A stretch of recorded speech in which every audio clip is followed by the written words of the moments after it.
The Walking Dead, Season 8, Episode 10, The Lost and the Plunderers. Let's get geekful. So I want to go ahead and talk about what I thought was the good, the bad, and the ugly from the episode. So let's start off in order, right? The good. I liked the first interaction, or not the first, but the interaction between Simon and Negan.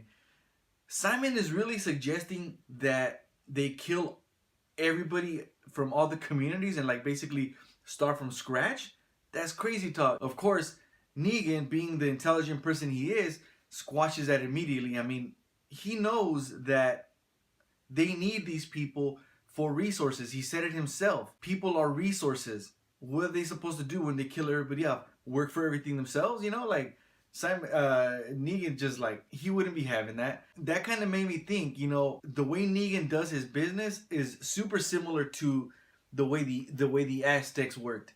They were the most powerful nation, you know, native nation state in ancient Mexico. And what they did was they used their superiority to basically attack and then subjugate all the surrounding nations that were smaller and not as strong, obviously. And then they made them pay tribute. So if they didn't pay tribute, they would basically face the wrath of the Aztecs. So the saviors of the Aztecs, I don't know, I just thought that was pretty cool. But I really like this because immediately Negan has just put Simon back into his place and it's just like, nah, we're not gonna do this. So it just kind of seemed like, you know, they were foreshadowing some kind of conflict or something between, you know, within the saviors. The next one is Simon kills everybody at the junkyard. So he gets there and he's basically demanding that Jadis apologize, and when she doesn't want to do it, he kills everybody. That was the governor right there. Didn't that remind you of the governor? The governor's back. This dude is just hella crazy, man. He's psycho, you know. But I do like the way he put Jadis in their place, because the saviors, what we know of the saviors, they don't take crap from nobody. That's why they rule with an iron fist. And you know, there's been this theory floating out there that Simon is the one who killed all the men at the Oceanside community, which it makes sense. And at first, I thought it was just this whole thing that all the men at the Oceanside were all killed. I thought it was just like a plot hole or bad writing, because they made it seem like Negan and the Saviors did that. But then when later on we get, you know, character development into Negan, it's revealed that, you know, Negan wouldn't do that. So I just thought like, no, that's bad writing. And because of that, because Negan wouldn't do that, I thought, you know, that's what people are trying to like justify by saying it was Simon. But nah, it seems legit. It really does seem that Simon might be the guy because of what he did here. Third, the way that Rick acted once again like crazy badass Rick and basically put Jadis in her place for her betrayal. Him and Michonne get to the junkyard and Jadis is there, I guess because Simon must have taken her clothes and her shoes, and she's just like, he must have left her in this nightgown or something.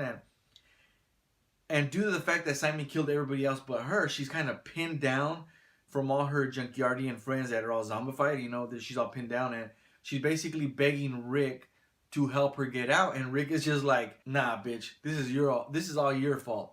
I'm done with you. Peace out. That's the Rick I miss. What's up, Rick? Yeah, I like that. So fourth, Jadis making the Junkyardian ground beef.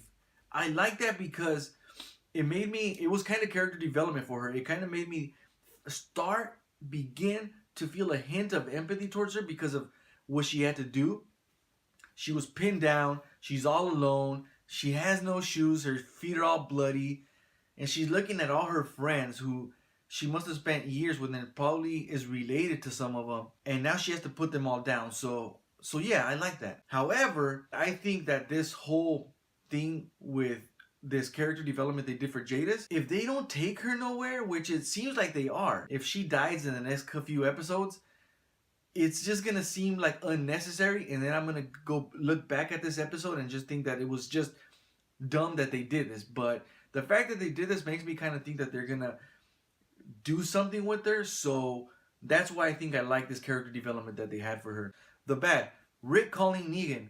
I don't know, some of you guys might be thrown off by that, but I didn't like it just because, like, okay, as a comic book reader of The Walking Dead, and I'm up to date, so comic book spoilers, guys.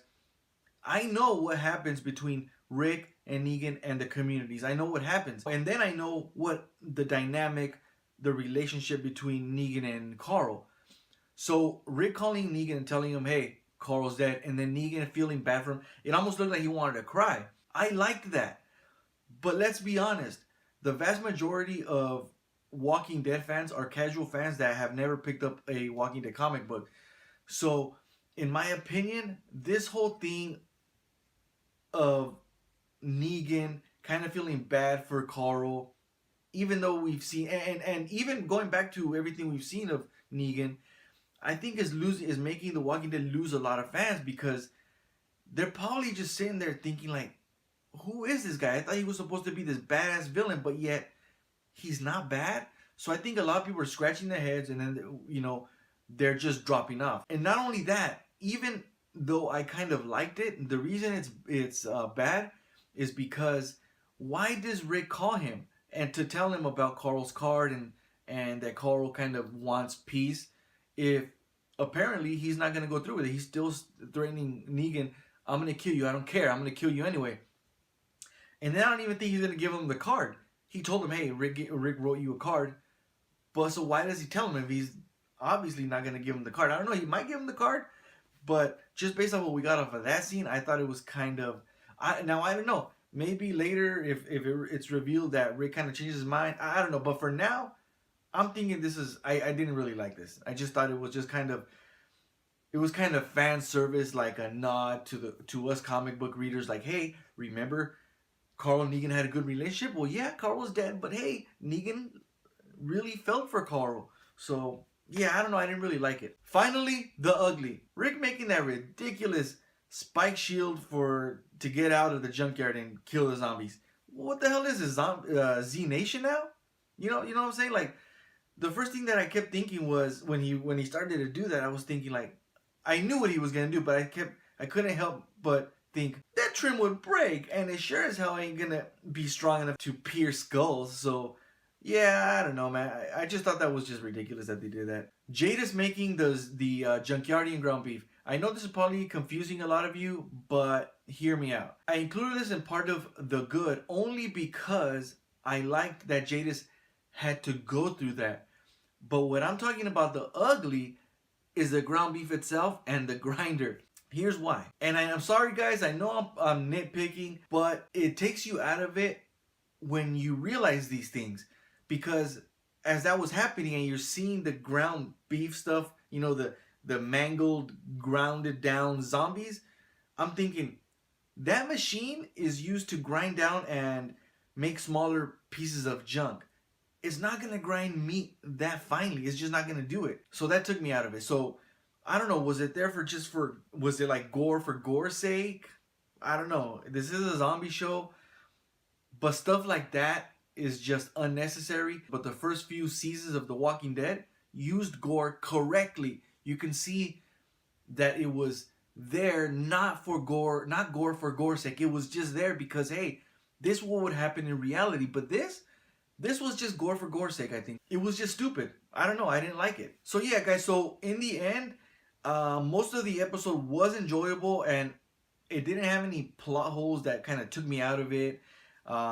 And did it move the story forward for the season? Not really, but it did kind of change the whole dynamic and atmosphere and context of the show moving forward. So what I'm talking about is, Simon, we find out Simon is a psychotic killer.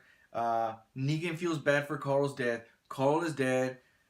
Rick is levels of pissed. He wants to kill. He's determined to kill Negan, but he has that message from Carl's death, of wanting peace in the back of his head. So, so that Jadis is the Junkyardians are gone. Jadis is left vulnerable, and quality wise, it was okay. We didn't really get any new, environments. The environments that we've seen before, and nothing extraordinary. We've seen them before, so after passing this episode through my rubric, I'm gonna go ahead and give this episode a 7 out of 10. It was passable. It was nothing extraordinary. There's episodes that are leagues above it, and so obviously I can't give it an 8 because I just think it was not a bad episode. It was one of the better episodes from this season so far, in my opinion. So that's why I think it deserves a 7.